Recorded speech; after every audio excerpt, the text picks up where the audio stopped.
Varahi silks మన నెల్లూరులో September 25వ తారీఖున గొప్ప ప్రారంభం.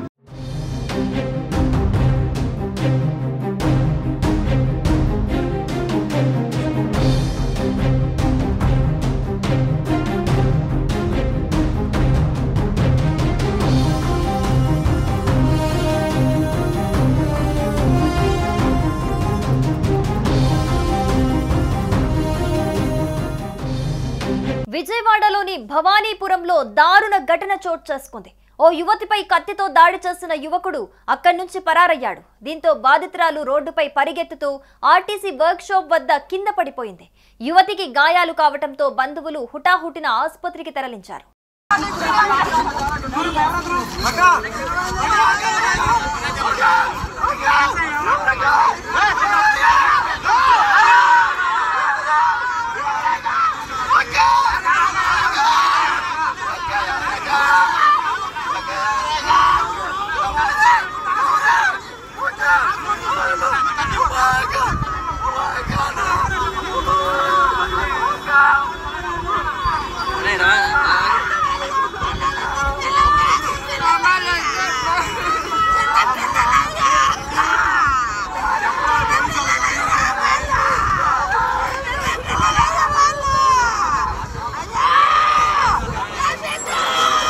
భవానీపురం యువతిపై అప్పారావు అనే వ్యక్తి కత్తితో దాడికి దిగినట్లుగా తెలుస్తోంది. యువతి పీక కోయటంతో ఆమె వీధుల్లో పరుగులు తీసి ఆర్టీసీ వర్క్ షాప్ రోడ్లో కింద పడిపోయింది. స్థానికులు వెంటనే ఆమెను స్థానిక ఆసుపత్రికి తరలించారు. పోలీసులు ఘటనా స్థలానికి చేరుకుని కేసు నమోదు చేసి దర్యాప్తు చేస్తున్నారు. ఆమె పరిస్థితి విషమంగా ఉందని ఆసుపత్రి వర్గాలు వెల్లడించాయి. అయితే ఇందుకు సంబంధించిన సీసీటీవీ ఫుటేజ్ బయటకొచ్చింది. ఓ షాపు వద్ద ఆ యువతి రక్తపు మడుగులో పడిపోయింది. అక్కడే ఉన్న మహిళా స్థానికులు ఈ ఘటనను చూసి భయభ్రాంతులకు గురయ్యారు. ఏం జరుగుతుందో అనే విషయం కాసేపు ఎవరికీ అర్థం కాలేదు. యువతి పీక కోయటంతో ఆమె మెడ భాగం నుంచి రక్తం కారుతున్న దృశ్యాలు సీసీటీవీ ఫుటేజ్లో రికార్డ్ అయ్యాయి.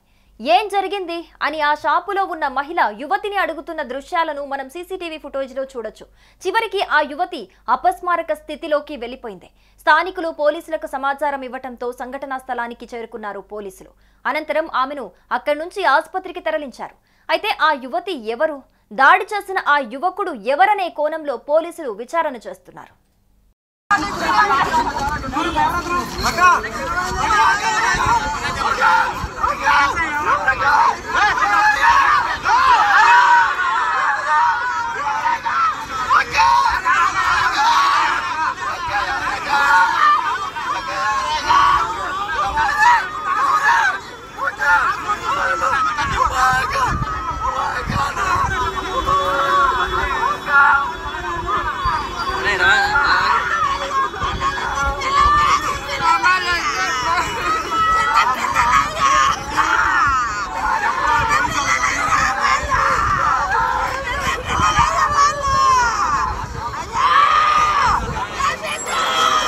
సుమన్ టీవీలో మీ పర్సనల్ అండ్ బిజినెస్ ప్రమోషన్స్ కోసం కింది నెంబర్కి కాంటాక్ట్ చేయండి. డ్రగ్స్, గంజాయి లాంటి చెడు వ్యసనాలకు దూరంగా ఉండండి. తాత్కాలిక ఆనందం కోసం జీవితాలని నాశనం చేసుకోవద్దు. డ్రగ్స్ విక్రయాలు, దందాలు నిర్వహిస్తే 180059996969 టోల్ ఫ్రీ నంబర్ కి కాల్ చేయండి. డ్రగ్స్, గంజాయిని నిర్మూలిద్దాం, భవిష్యత్తును కాపాడదాం.